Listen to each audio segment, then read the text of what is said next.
Hello students, welcome to the Sun academy. इस video में हम पढ़ेंगे कुछ डिसऑर्डर्स हमारे यूरिनरी सिस्टम के, जिसमें हम किडनी फेलियर को डिस्कस करेंगे और इसके जो हमारे पास ट्रीटमेंट हैं जैसे डायलिसिस है और किडनी ट्रांसप्लांट है, इसको डिस्कस करेंगे। तो आइए स्टार्ट करते हैं वीडियो को। और पिछली वीडियोज़ में हमने कवर किया था, यहाँ तक हमने जो है वो कुछ डिसऑर्डर्स को डिस्कस किया था और बाकी पूरा चैप्टर हम पढ़ चुके हैं। आगे चलते हैं, किडनी फेलियर पे आते हैं। तो आइए स्टार्ट करते हैं यहाँ से। Kidney failure is a condition which kidney fails to extract nitrogenous waste product and perform osmoregulatory activity in the body. तो किडनी फेलियर का मतलब है किडनी का फेल हो जाना। फेल हो जाने का मतलब है किडनी जो है काम ना करे अपना। किडनी का काम क्या है? ऑस्मो रेगुलेशन को मेंटेन करना और नाइट्रोजिनस वेस्ट को बॉडी से बाहर निकालना। तो अगर ये दोनों काम किडनी सही से नहीं परफॉर्म कर पा रही है, नाइट्रोजिनस वेस्ट को नहीं निकाल रही है और ऑस्मो रेगुलेशन नहीं कर रही है बॉडी के अंदर, बॉडी का ब्लड का पीएच वगैरह सारा चेंज है और वो सारी कंडीशंस जो है वो नॉर्मल नहीं है, तो इसका मतलब है किडनी हमारी फेल हो चुकी है। अब किडनी फेल हो चुकी है, इसका मतलब है किडनी सही से काम नहीं कर रही है। In this medical condition more than 85% of the both kidneys are affected. इस कंडीशन में क्या होता है, 85 तक जो किडनी है, 85% तक किडनी का काम लॉस हो चुका होता है।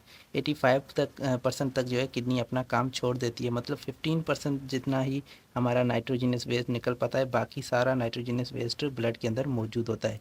Kidney failure is classified as acute and chronic kidney failure. Acute और क्रॉनिक जो है, ये दो तरह की किडनी फेलियर्स हैं। ये किस्म हैं, दो टाइप्स हैं किडनी फेलियर की। Acute kidney failure is concern with the suddenly loss of filtering ability of the kidney. Acute kidney failure का मतलब है कि अचानक से किडनी जो है अपना काम, अपना फ़िल्टरिंग जो एबिलिटीज़ हैं, अपनी फ़िल्ट्रेशन करने की जो ताकत है उसको लूज़ कर दे, अचानक से ये काम हो जाए, मतलब अचानक से किडनी फेल हो जाए। इस प्रोसेस को हम एक्यूट किडनी फेलियर कहते हैं। ये क्यों होता है? This condition develop in few days, particularly those who are already in renal abnormalities and hospitalised. तो ये कंडीशन तब डेवलप होती है, ये तो 1-2 दिन के अंदर भी डेवलप हो सकती है और ये स्पेशली तब होती है जब उस पेशेंट को पहले से ही क्या हो, कुछ रेनल प्रॉब्लम्स हो, मतलब किडनी की पहले से ही कुछ एबनॉर्मलिटीज़ चल रही हैं, कुछ पहले से ही रेनल प्रॉब्लम्स चल रहे हैं। उसकी वजह से ये क्या होता है, डायरेक्ट इसकी किडनी काम करना बंद कर देती है और ये अचानक होता है, इसीलिए हम इसको एक्यूट किडनी फेलियर कहते हैं। The disease could cause the kidney failure or blood loss due to injury, heart attack, heart failure and several allergic conditions. तो ऐसे ही कुछ बीमारियां हैं जो इस किडनी एक्वट किडनी फेलियर करवा सकती हैं। मतलब अगर कहीं पर हमें जो है वो इंजरी हुई है, ज़ख़म है, तो उसकी वजह से अगर ज़्यादा ब्लड लॉस हो गया है, बॉडी का बहुत ज़्यादा ब्लड जो है ज़ाया हो गया है, तो उसकी वजह से हमें ये एक्वट किडनी फेलियर हो सकता है। हार्ट अटैक अचानक आ गया तो उसकी वजह से भी एक्वट किडनी फेलियर हो सकता है। या हमारी बॉडी के अंदर जो लिवर मौजूद है जिसका काम है फ़िल्टर करना, तो लिवर भी है, ये भी अगर फेल हो जाता है तो किडनी हमारी काम करना बंद कर सकती है अचानक से। सेवरल एलर्जिक कंडीशंस, और कुछ एलर्जिक कंडीशंस भी हैं, उनके अंदर क्या होता है, एलर्जी हो जाती है जिसकी वजह से किडनी जो है काम करना बंद कर देती है। या फिर sudden dehydration due to sweating और एक्सेसिव यूरिनेशन। या कभी कभी ऐसा होता है कि गर्मियाँ बहुत ज़्यादा होती हैं तो क्या होता है, डिहाइड्रेशन हो जाती है, बॉडी का पानी जो है, बॉडी का वाटर बहुत ही ज़्यादा लूज़ हो जाता है, जिसकी वजह से बॉडी के अंदर क्या है, सॉल्यूट की कंसंट्रेशन ज़्यादा हो जाती है और सॉल्यूट की कंसंट्रेशन ज़्यादा होने की वजह से किडनी जो है वो स्मूथली काम नहीं करती और किडनी जो है वो क्या करती है, फेल हो जाती है, एक्वट किडनी फेलियर आ जाता है। क्या होता है कि क्यों आता है? क्योंकि पानी का जो अमाउंट है वो बॉडी के अंदर कम हो गया है, या तो वो एक्सेसिव यूरिनेशन की वजह से कम हुआ है, मतलब बॉडी के अंदर यूरिन जो है ज़्यादा बॉडी ने लूज़ कर दिया है, यूरिन की वजह से पानी ज़्यादा लूज़ हुआ है, या फिर स्वेटिंग की वजह से, मतलब हमारे पसीने की वजह से ज़्यादा पानी लूज़ हो गया है, तो उसकी वजह से क्या हो रहा है, बॉडी के अंदर सॉल्यूट्स बढ़ रहे हैं और उसकी वजह से डिहाइड्रेशन की वजह से किडनी फेल हो जाती है। उसके बाद हमारे पास है urinary tract obstruction due to stones or any infection. या फिर ऐसा होता है कि ऑब्स्ट्रक्शन आ जाती है, ऑब्स्ट्रक्शन मतलब रुकावट आ जाती है यूरिनरी सिस्टम के अंदर, कहीं पर भी अगर रुकावट आ गई है, कुछ स्टोन्स हैं या फिर कोई इन्फेक्शन हुआ है, तो उसकी वजह से भी ये एक्यूट जो है किडनी फेलियर आ सकता है। तो पिछली वीडियो में हमने इस स्टोन्स के बारे में पढ़ा था कि किडनी स्टोन्स कैसे होते हैं, क्या होते हैं। तो स्टोन्स यहाँ पर अगर आ जाते हैं, स्टोन्स की वजह से भी हमारी किडनी फेल हो जाती है। तो ये कुछ बीमारियां हैं जिसकी वजह से हमारा ये एक्यूट किडनी फेलियर हो सकता है। उसके बाद है क्रोनिक किडनी डिजीज़ या क्रोनिक किडनी फेलियर। तो क्रोनिक किडनी फेलियर क्या है? एक्वट में क्या था, सडनली या अचानक किडनी जो है वो फेल होती है। और इसके अंदर क्या होता है, gradual loss of kidney functions. Chronic kidney disease के अंदर जो किडनी का फंक्शन लूज़ होता है वो आहिस्ता आहिस्ता होता है, समय के साथ, टाइम के साथ जो है आहिस्ता आहिस्ता होता रहता है। मतलब किडनी जो है वो अपना फंक्शन डायरेक्टली सारा फंक्शन स्टॉप नहीं करती, बल्कि वो है अपना फ़िल्टरिंग एबिलिटीज़ को कम करती जाती है और डिक्रीज़ होती जाती हैं, और लास्ट में जाके वो क्या करती है, किडनी डायरेक्टली फेल हो जाती है। तो यहाँ पर इसके क्योंकि ये आहिस्ता आहिस्ता होता है, ग्रेजुअली होता है, टाइम टेकिंग होता है, बहुत ज़्यादा टाइम में ये आहिस्ता आहिस्ता होती है, इसीलिए इसके कोई भी सिम्टम्स नहीं होते। ये हमें इंसान को पता ही नहीं चलता कि उसको किडनी जो है उसकी आहिस्ता आहिस्ता फेल हो रही है in the body, but periodic blood और urine test indicate this problem.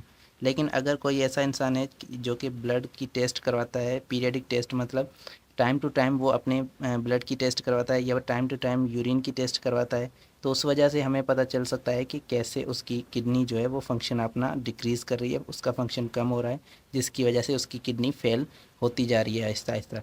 तो क्या होता है, हमारी यूरिन के अंदर अगर टेस्ट करते हैं तो उसके अंदर हमें ज़्यादा अगर नाइट्रोजनस वेस्ट जो है उसकी अमाउंट ज़्यादा मिल रही है, तो इसका मतलब है किडनी जो है वो सही से फंक्शन नहीं कर रही, और आहिस्ता आहिस्ता किडनी क्या हो रही है, अपना फंक्शन लूज़ कर रही है। और इसके एक सिम्टम्स तो ज़्यादा नहीं है, लेकिन जब ज़्यादा ये असर बढ़ जाता है, किडनी की जो किडनी का फेलियर है वो ज़्यादा बढ़ जाता है, तो इसके अंदर सिम्टम्स हमें मिलते हैं, और इंसान को डिफरेंट तरह की दूसरी प्रॉब्लम्स होती है, जिसकी वजह से हमें पता चलता है कि क्रॉनिक किडनी डिजीज़ हुआ है। अब इसके अंदर क्या होता है, फटीग होता है, मतलब हमें जो है वो बहुत ज़्यादा थकावट होती है, या बॉडी के अंदर एनर्जी की लेवल जो है बहुत कम होती है, बॉडी के अंदर बहुत ही कम एनर्जी होती है, जिसकी वजह से बहुत ही ज़्यादा थकावट होती है। उसके बाद है शॉर्ट ब्रीथ, मतलब सांस लेने में जो तकलीफ़ होती है, सांस लेने में मतलब एक तरह की जो है कन्फ्यूजन सी होती है। सॉलोइंग हैंड्स, इंसान के हाथ जो है वो सूज जाते हैं, मोटे हो जाते हैं, और फीट जो है, पाँव भी इसमें सूज जाते हैं।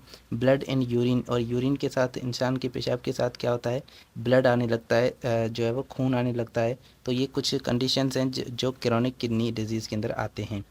द काजेज़ आर हाइपरटेंशन, और ये क्रोनिक इसके काजेज़ क्या हैं, ये क्यों होता है, तो ये किडनी फेलियर अचानक से हाइपरटेंशन अगर हो रहा है, मतलब ब्लड प्रेशर अगर बढ़ रहा है आहिस्ता आहिस्ता, तो उसकी वजह से आहिस्ता आहिस्ता इस किडनी पर भी जो है इफ़ेक्ट पड़ता है। हाइपरग्लाइसेमिया, मतलब ब्लड के अंदर क्या है, ग्लूकोज़ का लेवल अगर बढ़ रहा है, तो ब्लड के अंदर ग्लूकोज़ का लेवल ज़्यादा होना भी किडनी के लिए अच्छा नहीं है। किडनी जो है आहिस्ता आहिस्ता उससे उसके लिए क्या होती है, ख़राब होती रहती है और फेल होने लगती है।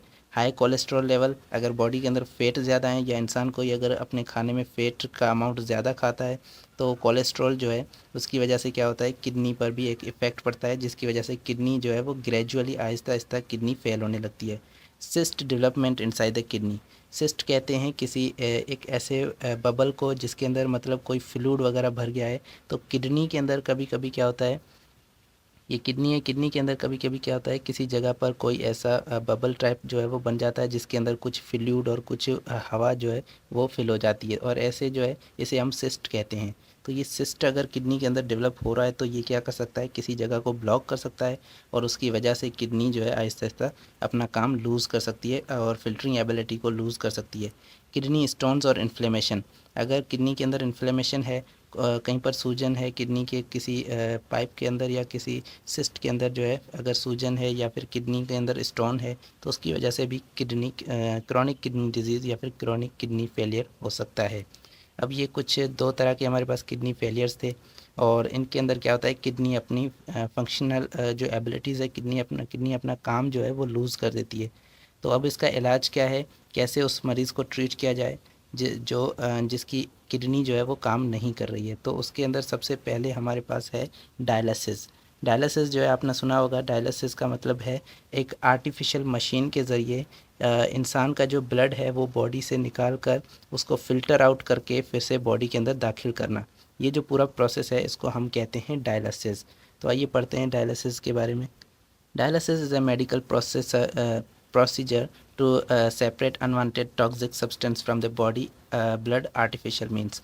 आर्टिफिशियल मीन्स का मतलब है जो अपने हमने इंसान ने खुद ऐसे ऐसे तरीके बनाए हैं, ऐसे मेथड्स हैं जिनकी वजह से हम क्या करते हैं, आर्टिफिशली अनवांटेड या फिर टॉक्सिक वेस्ट जो ब्लड के अंदर मौजूद होता है उसको खुद से एक्सट्रैक्ट करते हैं, बॉडी से उस ब्लड से बाहर करते हैं।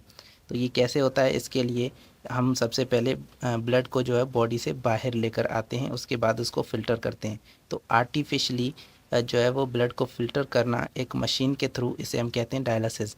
It is performed when kidney are failed to remove waste from the blood and body failed unrest, particularly in breathing, and later on the non-adjusted biochemical components cause serious damage to the body। तो इसके अंदर क्या होता है, सबसे पहले हमारी अगर किडनी फेल हो गई है या फिर किडनी के अंदर जो है वो वेस्ट रिमूव नहीं कर पा रही है किडनी ब्लड में से ज़्यादा वेस्ट जो है बढ़ता जा रहा है, जो नाइट्रोजनस वेस्ट होता है वो बढ़ता जा रहा है, और उसकी वजह से इंसान को जो है अनरेस्ट हो रहा है, मतलब इंसान को सुकून नहीं आ रहा है। इंसान की बॉडी के अंदर जो है डिफरेंट तरह की हलचल मौजूद होती है, जिसकी वजह से इंसान जो है सही से काम नहीं कर पाती इंसान की बॉडी। और जो बायोकेमिकल्स हैं बॉडी के अंदर, जो आयंस वगैरह हैं, उनकी भी रेगुलेशन सही से नहीं होती, तो वो भी एडजस्ट नहीं होते, तो वो भी नॉन एडजस्टेड कंपोनेंट्स होते हैं बॉडी के अंदर, और उसकी वजह से बॉडी को सीरियस डैमेज होता है बॉडी के अंदर। साथ में जो है उसके अंदर डायमेंशिया या हार्ट फेलियर भी हो सकता है। डायमेंशिया जो है हार्ट फेलियर को कहते हैं, तो डायमेंशिया या हार्ट फेलियर भी बॉडी के अंदर हो सकता है। अगर ब्लड के अंदर जो है नाइट्रोजनस वेस्ट बढ़ रहा है, तो उसकी वजह से क्या होगा, बॉडी के अंदर बायोकेमिकल्स जो है उसकी एडजस्टमेंट नहीं होगी, और उसकी वजह से इंसान को अनरेस्ट फील होगा, मतलब इंसान को सुकून नहीं हासिल होगा। और उसकी वजह से जो है क्या होता है, बॉडी के अंदर कुछ और डैमेजेस भी आते हैं, जैसे कि हार्ट अटैक भी आ सकता है। मतलब किडनी फेलियर जो है वो हार्ट अटैक तक भी जा सकता है, मतलब इंसान को किडनी फेलियर की वजह से हार्ट अटैक आ सकता है। ऐसा क्यों होता है, क्योंकि अगर यूरिन ब्लड जो है फ़िल्टर नहीं होगा, अगर ब्लड फ़िल्टर नहीं होगा तो ब्लड के अंदर नाइट्रोजनस वेस्ट ज़्यादा होंगे। नाइट्रोजनस वेस्ट अगर ज़्यादा होंगे तो ब्लड जो है, ब्लड का वॉल्यूम वो जो है बहुत ही थिक हो जाएगा ब्लड, और उसकी वजह से हार्ट के अंदर भी उसकी प्रॉब्लम्स होंगी, क्योंकि ये ब्लड जो है हार्ट से ही रेगुलेट होता है, हार्ट ही उसे पंप करता है। और साथ में डायमेंशिया भी हो सकती है। डायमेंशिया का मतलब है जो है वो मेमोरी लॉस, मतलब इंसान के ब्रेन पर भी असर होता है, जिसकी वजह से इंसान की याददाश्त जो है वो सही से काम नहीं करती, मेमोरी जो है इंसान की वो लॉस हो सकती है। तो आगे चलते हैं। There are different types of dialysis applied on the patient depending upon the need and intensity of disorder. हमारे पास कुछ डायलिसिस के भी कुछ टाइप्स हैं। डायलिसिस जो है ये इलाज है, इसके भी कुछ टाइप्स हैं, और वो डिपेंड करता है कि कौन सा डायलिसिस उस पेशेंट के लिए सही है, पेशेंट की कंडीशंस क्या हैं, और पेशेंट के अंदर जो डिसऑर्डर है, जो कि किडनी का फेलियर का डिसऑर्डर है, वो कितनी हद तक है, उसकी हद क्या है। अगर ज़्यादा बहुत ही ज़्यादा नॉर्मल कंडीशन अगर नहीं है, बहुत ही ज़्यादा जो है क्रिटिकल कंडीशन है, तो उसके लिए कुछ और डायलिसिस रिक्वायर होगा। तो आइए देखते हैं कौन से टाइप्स हैं डायलिसिस के। सबसे पहला टाइप है हीमोडायलिसिस, दूसरा है कंटिन्यूअस रेनल रिप्लेसमेंट थेरेपी, जिसे हम कहते हैं CRRT, और तो तीसरा हमारे पास है पेरिटोनियल डायलिसिस। तो आइए देखते हैं ये तीनों क्या हैं और ये कैसे काम करते हैं। Haemodialysis is performed by a machine regarded as artificial kidney. Haemodialysis जो है एक मशीन के थ्रू परफॉर्म किया जाता है, और एक ऐसी मशीन होती है जिसे आर्टिफिशियल किडनी भी हम कह सकते हैं। आर्टिफिशियल किडनी का मतलब है एक आर्टिफिशियल मशीन होगी जो कि उसी किडनी का काम करेगी, ब्लड को फिल्ट्रेशन करने का काम करेगी। तो इस तरह से हमारे पास हीमोडायलिसिस के अंदर ये एक मशीन यूज़ होती है। The artificial kidney contains number of tubules with semi-permeable lining suspended in a tank filled with dialysing fluid। इसके अंदर क्या होता है, हमारे पास एक टैंक होता है, और उस टैंक के अंदर बहुत सारी जो है ट्यूब्यूल्स लगी होती हैं। अब ये ट्यूब्यूल्स जो हैं, इनके बीच की जो मेम्ब्रेन होती है, ये मेम्ब्रेन क्या होती है, परमिएबल होती है। इसके अंदर से ये सेमी परमिएबल होती है, इसके अंदर से जो नाइट्रोजनस वेस्ट वगैरह वगैरह हैं वो सारे इसके अंदर से क्रॉस हो सकते हैं। तो यहाँ से क्या होगा, इसके अंदर से एक डायलाइजिंग फ्लूइड भी यहाँ पर भरा जाता है इसके अंदर। यहाँ से क्या होगा, डायलाइजिंग फ्लूइड होगा। तो डायलाइजिंग फ्लूइड का मतलब है एक ऐसा फ्लूइड होगा जो कि जिसकी कंपोजिशन सेम होगी ब्लड की तरह। तो यहाँ पर लिखा हुआ है the fluid has the same osmotic pressure. उसकी ऑस्मोटिक प्रेशर जो है वो ब्लड की तरह होगी, सेम होगी। सिर्फ उसके अंदर एक चीज़ डिफरेंट होगी ब्लड से, कि ब्लड के अंदर नाइट्रोजनस वेस्ट होते हैं, लेकिन इसके अंदर, इस डायलासेट के अंदर क्या होगा, नाइट्रोजनस वेस्ट नहीं होगा। ये जो फ्लूइड है इसको हम कहते हैं डायलाइजिंग फ्लूइड या फिर डायलासेट। तो ये हमारे पास एक मौजूद होता है इस कंटेनर के अंदर, और इसके अंदर हम क्या करेंगे, यहाँ से साइड से ब्लड को इंटर करेंगे, और ब्लड जो है इसके अंदर से सर्कुलेट करेगा। ठीक है, तो सर्कुलेट करेगा तो क्या होगा, इसके अंदर से जो भी नाइट्रोजनस वेस्ट होंगे वो इसके अंदर चले जाएंगे डिफ्यूजन के थ्रू। तो ये हमारे पास इसकी पिक्चर है, इसके अंदर देख लें। यहाँ पर हमारे पास ये जो टैंक है इसको हम कहते हैं डायलाइजिंग तो इसके अंदर डायलाइजिंग जो है फ्लूइड होता है। अब इसके अंदर क्या है, ये हमारे पास सेमी परमिएबल मेम्ब्रेन्स लगी हुई हैं और इसके अंदर फ्लूइड भी भरा हुआ है। तो ब्लड जो है जैसे यहाँ से इंटर होगा तो ये इसके अंदर से सर्कुलेट करेगा, और सर्कुलेट करेगा तो क्या होगा, यहाँ से जो नाइट्रोजनस वेस्ट होंगे ब्लड के अंदर वो चले जाएंगे इस डायलाइजिंग फ्लूइड के अंदर। मत क्योंकि फ्लूइड के अंदर नाइट्रोजनस वेस्ट नहीं है और ब्लड के अंदर नाइट्रोजनस वेस्ट मौजूद है, तो ये डिफ्यूजन के थ्रू क्या होगा, उस तरफ चले जाएंगे और उस फ्लूइड के अंदर आ जाएंगे, जबकि ब्लड जो है वो फ़िल्टर होकर वापसी चला जाएगा उस इंसान के अंदर।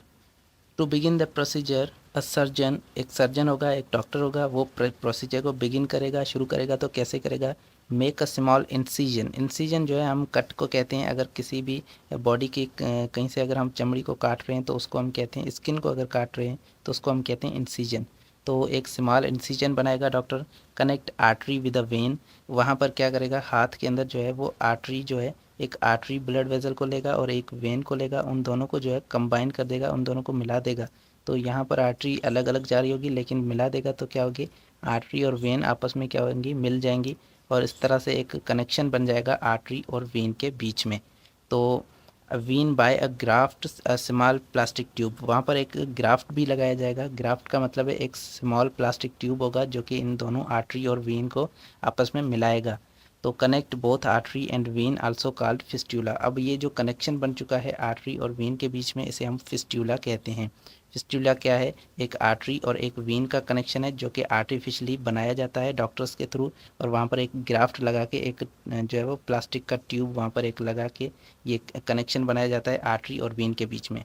When the circuit is completed, two needles are inserted in the AV fistula। अब AV fistula क्यों कह रहे हैं, क्योंकि इसके अंदर आर्टरी भी है, वेन भी है, तो अट्रियोवेंट्रिकुलर फिस्टूला इसे कहते हैं, AV फिस्टूला। तो ये एक सर्किट बन गया है आर्टरी और वेन का, और इन दोनों के फिस्टूला जब बन गया है तो इसके अंदर क्या किया जाता है, दो नीडल्स को लगाया जाता है। तो यहाँ पर दो नीडल्स इंटर की जाएंगी, और एक नीडल जो है, one needle is connected to the artery and other end is connected to the dialysis। एक जो होगा वो क्या होगा, एक जो नीडल होगी वो आर्टरी के साथ लग जाएगी, आर्टरी के अंदर जाएगी, और वहाँ से ये नीडल जो है वहाँ पर डायलिसिस मशीन के अंदर लग जाएगी। बाकी दूसरी जो है वो डायलिसिस मशीन से आएगी और वीन के अंदर लग जाएगी। तो इस तरह से दो नीडलों की जो है, जो कि आर्टरी और वीन को दोनों को डायलिसिस मशीन से कनेक्ट कर रही होंगी। तो डायलिसिस डिवाइस से क्या होगा, कनेक्ट कर रही होंगी ये दो needles, where blood is collected from the patient for filtration. अब ये एक जो नीडल लगी है आर्टरी के अंदर, वो क्या करेगी, ब्लड को लेकर जाएगी उस डायलिसिस मशीन के अंदर, और वहाँ पर फिल्ट्रेशन होगी उस ब्लड की। उसके बाद during this process the waste product of the blood passing into the dialysing fluid by diffusion. इसके अंदर क्या होगा, जब डायलिसिस मशीन के अंदर आ जाएगी, जब हमारा ब्लड जब डायलिसिस मशीन के अंदर आएगा तो वहाँ पर उसका नाइट्रोजीनियस वेस्ट जो है वो निकल के उस डायलिसिस मशीन के अंदर रह जाएगा, बाकी जो ब्लड है वो वापसी चला जाएगा हमारी बॉडी के अंदर। तो डिफ्यूजन के थ्रू जो है डायलिसिंग फ्लूइड होता है, क्योंकि डायलिसिंग फ्लूइड के अंदर क्या है, यहाँ पर डायलिसिंग फ्लूइड है, यहाँ पर ब्लड है। डायलिसिंग फ्लूइड के अंदर हमारे पास नाइट्रोजीनियस वेस्ट नहीं है, जबकि हमारे ब्लड के अंदर नाइट्रोजीनियस वेस्ट हैं। तो यहाँ से ये ट्रांसफ़र होंगे डिफ्यूजन के थ्रू, और इस तरह से ये जो है वो ब्लड हमारा प्योर हो जाएगा। आगे चलते हैं। The purified blood is pumped back into the vein of the patient which is connected to the other end of the dialysis device. और दूसरे एंड से क्या हो रहा है, डायलिसिस डिवाइस से दूसरे एंड से जो है एक नीडल लगा हुआ है जो कि इंसान की हाथ के अंदर वेन के अंदर जा रहा है, और वो वेन के अंदर क्या करेगा, उस ब्लड को वापसी पहुंचा देगा बॉडी के अंदर। This is a similar to the function of the kidney but it is different since there is no reabsorption involved। ये तो है फंक्शन करता है किडनी के तरह, जैसे किडनी हमारी ब्लड को फिल्ट्रेशन करती है वैसे ही ये ब्लड को फिल्ट्रेशन करता है, लेकिन एक प्रोसेस इसके अंदर इन्वॉल्व नहीं होता जो कि किडनी के अंदर मौजूद होता है, वो है रीएब्जॉर्प्शन। इसके अंदर कोई भी रीएब्जॉर्प्शन नहीं होती आयंस की, या फिर किसी भी वाटर की वापसी रीएब्जॉर्प्शन नहीं हो सकती। सिर्फ नाइट्रोजनस वेस्ट जो है वो ट्रांसफ़र होंगे डायलिसिस मशीन के अंदर।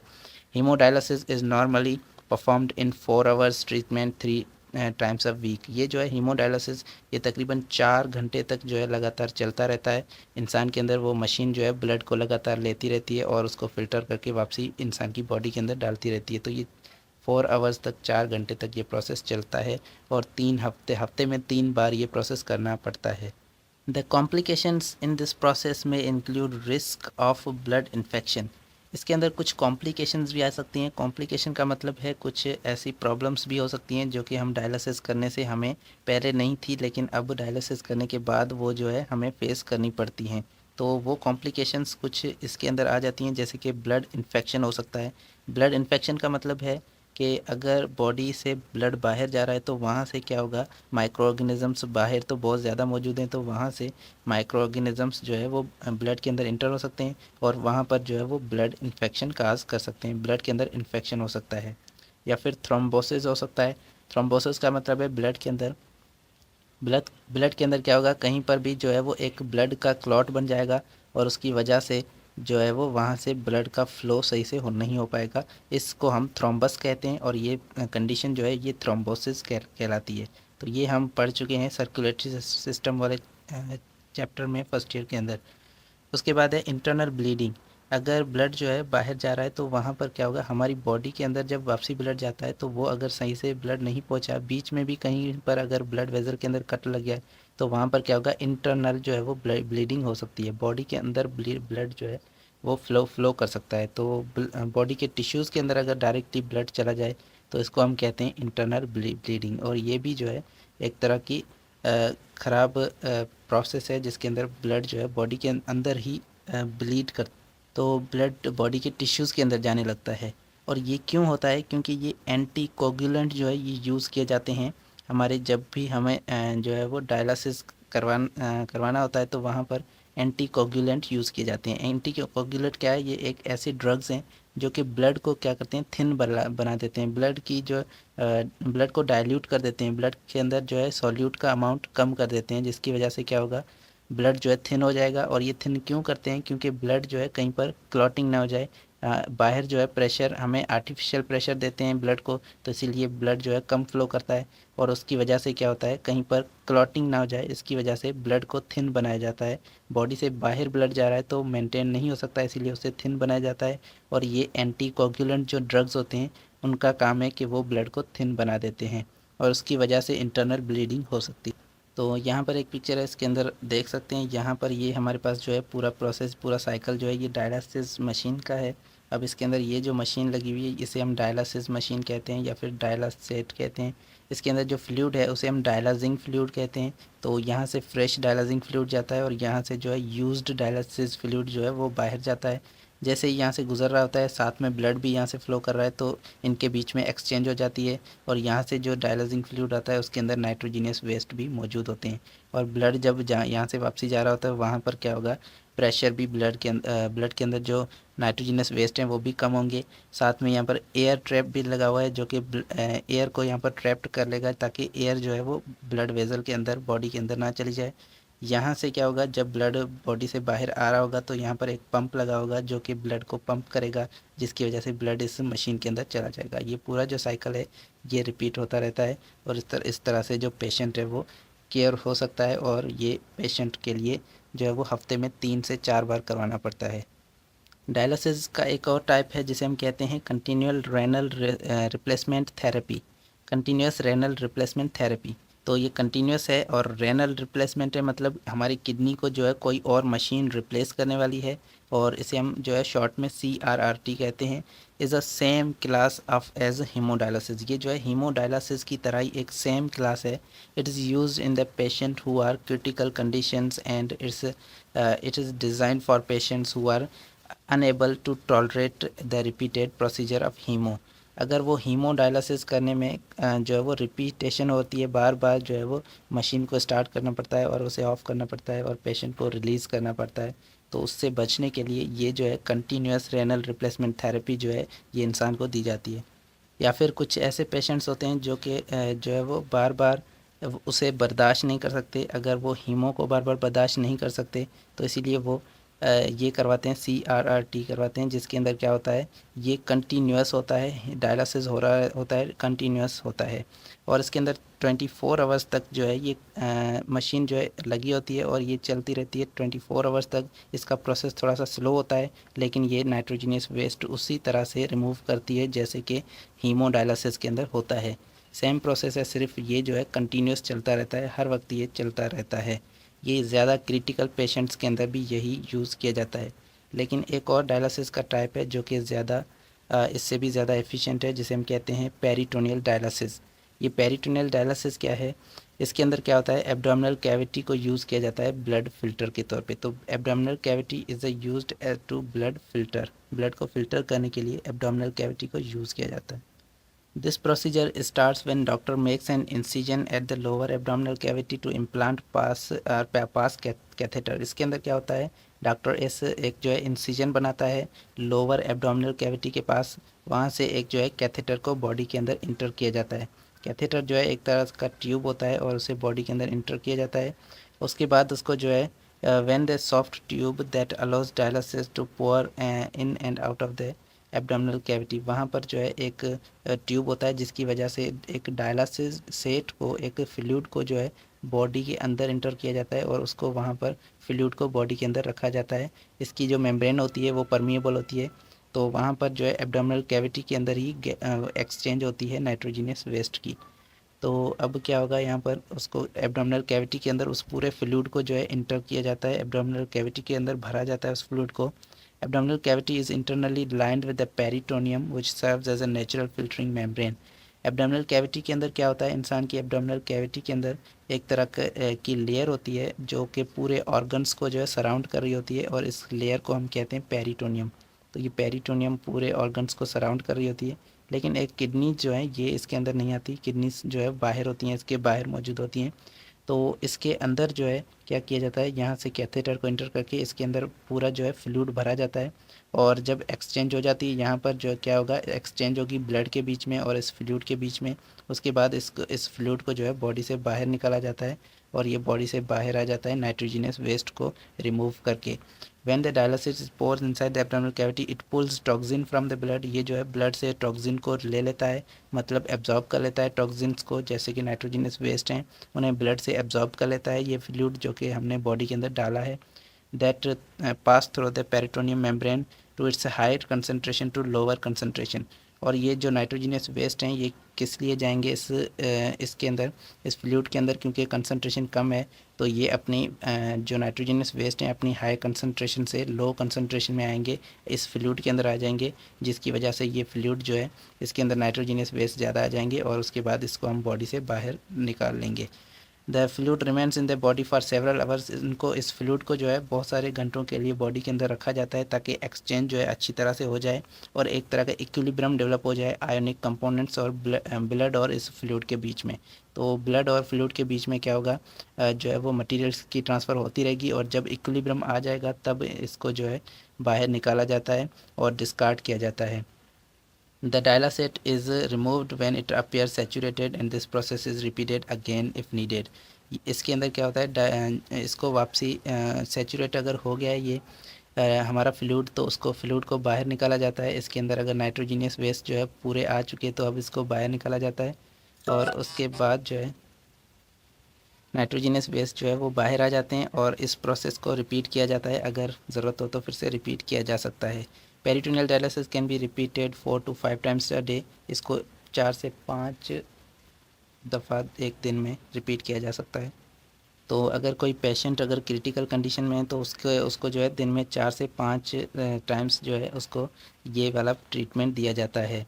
It is less effective than haemodialysis but it can be performed for longer period of time. ये जो है हीमोडायलिसिस से इतना ज़्यादा इफेक्टिव नहीं है, हीमोडायलिसिस जो है वो ज़्यादा इफेक्टिव है, लेकिन ये जो है ज़्यादा देर तक चलता है, ज़्यादा नाइट्रोजिनस वेस्ट को रिमूव कर सकता है।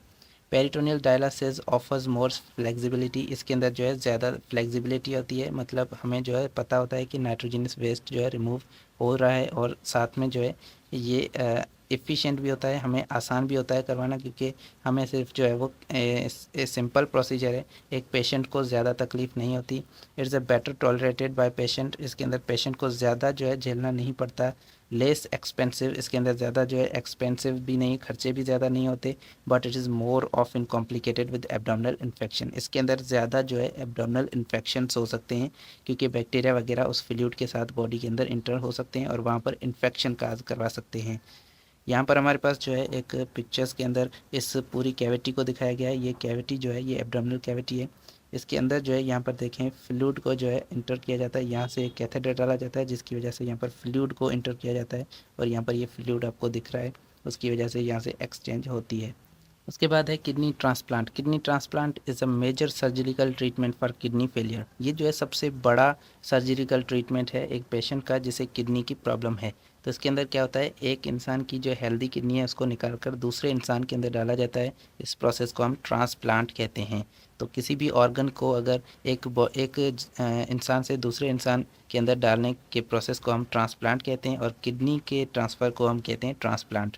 In this procedure a healthy kidney from a living or deceased donor, मतलब एक मरे हुए या फिर ज़िंदा इंसान से क्या है, एक हमें चाहिए किडनी, हेल्दी किडनी चाहिए और उसे उस इंसान को हम डोनर कहते हैं जो कि किडनी डोनेट करता है। Is acquired and it is placed in the lower belly of the front side of the body. इसके अंदर क्या होता है, किडनी को जो है लोअर बेली फ्रंट साइड पे प्लेस किया जाता है। तो इसके अंदर किडनी की जगह जो है वो एक दूसरी होती है जो कि यहाँ पर आपको दिख रही है। तो इसे हम इस प्लेस को, इस जगह को हम लोअर एब्डोमिनल कैविटी कहते हैं और इस जगह को हम बेली कैविटी कहते हैं। तो बेली जगह पर ये क्या है, लोअर बेली पर, वहाँ पर ये बॉडी के अंदर प्लेस किया जाता है, रखा जाता है। It is diseased kidney are usually left in place. इसकी जो डिजीज़्ड किडनी है, जो कि इंसान की ख़राब किडनीज़ हैं, उन्हें या तो वहीं पर छोड़ा जाता है, लेकिन अगर उनके अंदर ख़राब चीज़ें हैं तो उसे जो है बाहर भी कभी कभी निकाला जाता है। Kidney transplant is done when the kidneys have the lost 90% of their functions. Kidney के अंदर अगर किडनी जो है 90% अपना काम करना खो चुकी है, अगर 90% किडनी फेल हो चुकी है तो उसकी वजह से हमें किडनी ट्रांसप्लांट करनी पड़ती है। And normally due to some serious disorders like high blood sugar level and uncontrolled high blood pressure। और ये किडनी का जो 90% तक फेल होना है ये कुछ कंडीशंस की वजह से होता है, जैसे कि अनकंट्रोलेबल हाई ब्लड प्रेशर, मतलब बहुत ही ज़्यादा अनकंट्रोलेबल प्रेशर हो तो उसकी वजह से किडनी 90% तक फेल हो सकती है। किडनी स्टोन्स की वजह से हो सकता है। ब्लड के शुगर लेवल की बहुत ही ज़्यादा हाई होने की वजह से ये हमारे पास 90% तक किडनी जो है वो फेल हो सकती है। या फिर पॉलीसिस्टिक किडनी डिजीज़, मतलब किडनी के अंदर बहुत सारे सिस्ट जो है अगर बन जाएँ, एक सिस्ट का हमने पढ़ा है लेकिन यहाँ पर बहुत सारे अगर सिस्ट बन जाएं तो इसे हम पॉलीसिस्ट किडनी डिजीज़ कहते हैं। अगर ये हो जाए तो क्या होगा, इंसान के अंदर जो है 90% तक किडनी फेल हो सकती है और जिसकी वजह से किडनी को ट्रांसप्लांट करना पड़ता है। तो यहाँ पर हमारे पास जो है ये किडनी के अंदर देख सकते हैं, यहाँ पर जो है किडनी को ट्रांसफ़र किया गया है एक इंसान से दूसरे इंसान के अंदर। तो ये किडनी जो है, यहाँ पर जो किडनी इंटर है ये हमारे पास न्यू किडनी है इस इंसान की। उसके बाद चलते हैं principles of kidney transplant. Kidney transplant करने के कुछ असूल हैं, कुछ कानून हैं, जैसे कि सेम मैचिंग ब्लड ग्रुप, जो जिससे हम किडनी ले रहे हैं उसका ब्लड ग्रुप जो है वो मैच करना चाहिए, सेम होना चाहिए। And biochemical components with kidney donor and recipient. Kidney देने वाले और लेने वाले इंसान के ब्लड ग्रुप और बाकी जो बायोकेमिकल मटेरियल्स हैं वो तकरीबन सेम होने चाहिए। The compatibility is necessary without it transplant can not be done. Compatibility हम कहते हैं एक जैसी चीज़ों को, मतलब अगर दोनों के अंदर ब्लड ग्रुप वगैरह सेम है तो उसे हम कंपेटिबिलिटी कहते हैं। और इसके बगैर क्या होता है, हम किडनी ट्रांसप्लांट नहीं कर सकते, वो किडनी जो है वो रिजेक्ट हो जाती है। The resistant again the implanted kidney bye immune system. Immune system जो है उस किडनी को रेजिस्ट करता है, उसको जो है वो जो नई किडनी इंटर की गई है उससे उस किडनी को एक्सेप्ट नहीं करता उस इंसान का immune system. particularly from the human leukocyte antigen system HLA should be minimized at the level of the body except new kidney। तो इसके अंदर क्या होता है, इंसान के अंदर जो है ल्यूकोसाइट एंटीजन मौजूद होते हैं। ल्यूकोसाइट एंटीजन जो है वाइट ब्लड सेल के ऊपर एक एंटीजन होते हैं, आपने इम्यूनिटी के अंदर पढ़ा था। ये एंटीजन जो है हर सेल पे मौजूद होते हैं और अगर ये एंटीजन जो है, अगर इनके इफ़ेक्ट को मिनिमाइज़ किया गया किडनी के अंदर तो जो है इंसान के अंदर किडनी फेल जो है एक्सेप्ट की जाएगी, वरना नहीं हो सकती, क्योंकि ये जो एंटीजन्स हैं ये हमारे पास इम्यून सिस्टम पहचानता है इन एंटीजन को और हर बॉडी के अंदर ये एंटीजन खुद के होते हैं। इन एंटीजन को जो है वो इनके इफ़ेक्ट को जो है मिनिमाइज़ करना होता है, तो उसके लिए कुछ ड्रग्स वगैरह यूज़ की जाती हैं। Problems associated with kidney transplant. Kidney के ट्रांसप्लांट करने में कुछ प्रॉब्लम्स आती हैं, जैसे कि इम्यूनो सप्रेजेंट जो है ये यूज़ की जाती हैं ड्रग्स। ऐसी ड्रग्स हैं जो कि इम्यून सिस्टम को सप्रेस कर देती हैं, उसके फंक्शन को जो है इफ़ेक्ट करती हैं। तो ये ड्रग्स इसलिए दी जाती हैं ताकि उसका जो डोनर का जो लेने वाला है इंसान, उसकी किडनी जो है, उसका इम्यून सिस्टम उस किडनी को एक्सेप्ट कर ले। तो इसकी वजह से इम्यूनो सप्रेजेंट दी जाती हैं जो कि इम्यून सिस्टम को सप्रेस कर देती हैं या फिर इम्यून सिस्टम के फंक्शन को इनहेबिट कर देती हैं। लाइक साइक्लोस्पोरिन, जैसे कि साइक्लोस्पोरिन जो है ये एक मेडिसिन का नाम है, ये दी जाती है। It would be risk factor along with the treatment because at first it must be given to the stop the body rejecting new kidney. ये इसलिए दी जाती है क्योंकि नई जो किडनी बॉडी के अंदर इंटर की जा रही है वो रिजेक्ट ना हो जाए, इसीलिए ये इम्यून सिस्टम को सप्रेस किया जाता है। लेकिन इसके कुछ साइड इफ़ेक्ट हो सकते हैं, जैसे कि but other and may be invite some other opportunistic infection to enter the body. तो इसके अंदर क्या होता है, अगर इम्यून सिस्टम सप्रेस हो गया है, इम्यून सिस्टम काम नहीं कर रहा है, तो कुछ ऐसे दूसरे इंसान को इन्फेक्शन हो सकते हैं जो कि अपॉर्चुनिस्टिक हैं। मतलब इंसान का इम्यून सिस्टम ही उन इन्फेक्शन को रोक रहा था, लेकिन अगर इम्यून सिस्टम सप्रेस हो गया है तो अब वो इन्फेक्शन इंसान को हो जाते हैं, नई नई बीमारियां इंसान के अंदर हो सकती हैं due to suppress immune system. ये इसलिए हो रहा है क्योंकि हमारा इम्यून सिस्टम जो है सप्रेस हो जाता है, इसीलिए हमारी बॉडी के अंदर नए नए इन्फेक्शंस हमें देखने को मिलते हैं। Kidney transplant surgery involve substantial complexion like blood clot. इसके अंदर जो है हमारे पास सर्जरिकल जो है वो मिस्टेक्स भी हो सकती हैं, कॉम्प्लिकेशंस भी हो सकती हैं, जैसे कि ब्लड क्लॉट हो सकता है हमारे ब्लड के अंदर, क्योंकि इंसान के एक ऑर्गन को पूरे को निकाला जा रहा है जो कि मेन ऑर्गन है जहाँ पर ब्लड का जो है वो आना जाना रहता है। तो इसके अंदर कहीं पर जो है वो ब्लड क्लॉट भी फॉर्म हो सकता है, अंदर जो है इंटरनल ब्लीडिंग भी हो सकती है, leaking from the blockage leaking और blockage of the tube that links the kidney to the bladder called ureter. तो यूरेटर जो है जो किडनी को ब्लेडर से कनेक्ट करता है, उसके अंदर जो है लीक हो सकता है, कहीं पर जो है वो इंटरनल अंदर से ही वो ब्लॉकेज हो सकता है या लीक हो सकता है, जिसकी वजह से जो यूरिन है वो बॉडी के अंदर आ सकता है। एंड डिफरेंट बैक्टीरियल इन्फेक्शंस हो सकते हैं, बैक्टीरिया की वजह से बहुत सारे इन्फेक्शंस हो सकते हैं। एंड दोज इन्फेक्शंस और cancer that may be passed from the donated kidney. या फिर कुछ ऐसे इन्फेक्शंस हो जाते हैं जैसे कि किडनी जो ट्रांसप्लांट की गई है वहाँ से उस इंसान से वो इन्फेक्शंस ट्रांसफ़र हो रहे हैं। जैसा कि अगर हम एक इंसान से जो है वो किडनी निकाल कर दूसरे इंसान के अंदर लगा रहे हैं, तो अगर एक इंसान को, पहले वाले इंसान को अगर कैंसर था तो वो जाके दूसरे इंसान को भी कैंसर हो सकता है। तो ऐसे जो है वो बीमारियां ट्रांसफ़र भी हो सकती हैं। इसके अंदर जो है डेथ भी हो सकती है, हार्ट अटैक भी हो सकता है, स्ट्रोक भी हो सकता है। स्ट्रोक का मतलब है बहुत ही ज़्यादा जो है टेम्परेचर का बढ़ जाना, जिसकी वजह से इंसान के ब्रेन पर बहुत ज़्यादा इफ़ेक्ट होता है। बिसाइड आल कॉम्प्लिकेशंस, ये सभी जो कॉम्प्लिकेशंस हैं ये किडनी के लिए जो है किडनी ट्रांसफ़र करने वक्त आ सकती हैं। लेकिन इसके अलावा ये सारी कॉम्प्लिकेशंस को अगर सही से मैनेज किया गया तो स्टडीज़ बताती हैं कि people who have done the kidney transplant live better and longer than those who keep on dialysis. तो कुछ ऐसी स्टडीज़ बताती हैं, कुछ ऐसे जो है वो स्टडीज़ की गई, रिसर्च की गई जो बताती हैं कि जिन जिन लोगों ने किडनी को ट्रांसप्लांट किया है, नई किडनी जो है अपनी बॉडी के अंदर लगाई है, उनकी ज़िंदगी जो है वो बेहतर हो गई और उनके जो है उनकी ज़िंदगी के जो है फिर से वो ज़्यादा अरसे तक वो चल पाए। मतलब अगर वो डायलिसिस पर रहते तो वो इतना ज़्यादा नहीं जी पाते, लेकिन किडनी के ट्रांसप्लांट करने पर उन्हें बहुत ज़्यादा फ़ायदा हुआ। तो इस तरह से ये हमारे पास किडनी ट्रांसप्लांट करना जो है एक एडवांटेज भी है और डिसएडवांटेज भी इसके बहुत सारे हैं। होपफुली आज का लेक्चर आपको पसंद आया हो।